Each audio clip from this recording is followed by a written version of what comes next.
할렐루야. 하나님의 평안이 우리 성도님의 삶 가운데 가득하길 간절히 기도합니다. 오늘 우리 함께 나눌 말씀은요, 사무엘하 23장 1절에서 17절 말씀입니다. 오늘 말씀은 다윗이 마지막으로 고백하고 있는 메시지입니다. 1절을 보면 다윗의 마지막 말이라고 기록하고 있죠. 우리도 언젠가는 마지막 말을 해야 할 때가 찾아옵니다.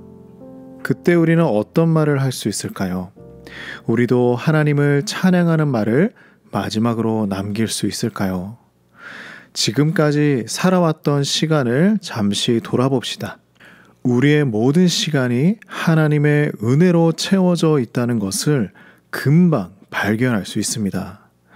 다윗의 고백을 살펴봅시다. 1절에 자신을 이렇게 소개하고 있죠. 높이 세워진 자, 하나님께로부터 기름 부음 받은 자, 이스라엘의 노래 잘하는 자, 뭐 하나 부족한 것이 없습니다. 그러나 자신을 이렇게 소개하고 있는 이유는 자신의 대단함을 이야기하는 것이 아니죠. 자신을 이렇게 높여주시고 세워주신 하나님을 높이고 있는 것입니다. 다윗은 이새의 아들이었습니다. 이새는 농부였고 양치는 사람이었습니다. 다윗 역시 양을 돌보는 사람이었죠. 가장 평범한 가정이었습니다. 그러나 다윗은 이스라엘의 왕으로 세워졌습니다. 이 모든 것을 하나님의 섭리이고 은혜라고 고백하고 있는 것은 어쩌면 다윗에게 당연한 일인 것이죠. 그런 다윗은 3절 말씀처럼 모든 사람을 공의로 다스리고 하나님을 경외함으로 다스리는 사람이었습니다. 하나님을 두려워하며 다스린다라는 의미죠. 하나님을 두려워하는 사람은요, 하나님의 말씀에 순종하며 살아갈 수밖에 없습니다. 하나님을 두려워하는 마음으로 백성을 다스린다면 얼마나 그 나라를 말씀대로 세우기 위해 노력했을까요? 우리가 은혜를 경험하면 그 은혜를 주신 하나님의 말씀을 따라 살아갈 수밖에 없는 것이죠. 이런 다윗에게 붙여주신 용사들도 있었습니다. 8절 이후를 우리 눈으로 함께 살펴보며 나누어 보도록 하겠습니다.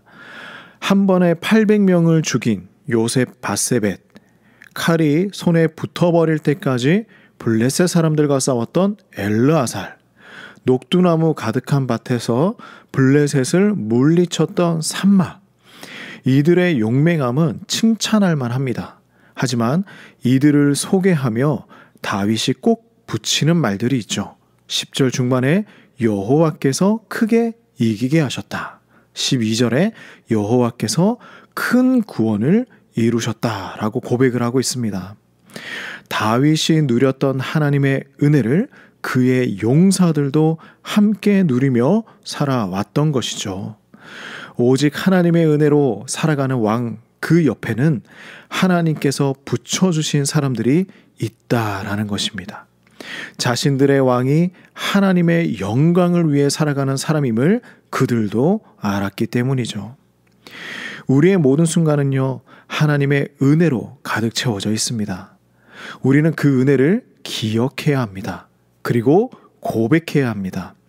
하나님께서 나의 삶에, 우리에게, 가정에게 하나님 행하신 일들이 무엇이었는지, 우리 모든 성도님들 오늘 하루 동안은 하나님께서 베풀어 주신 그 은혜를 떠올리며 감사하는 하루가 되시길 간절히 소망합니다.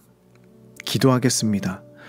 하나님 아버지, 우리의 모든 시간을 살펴보고 또 살펴보아도 하나님의 은혜가 없었던 적이 없었음을 감사합니다.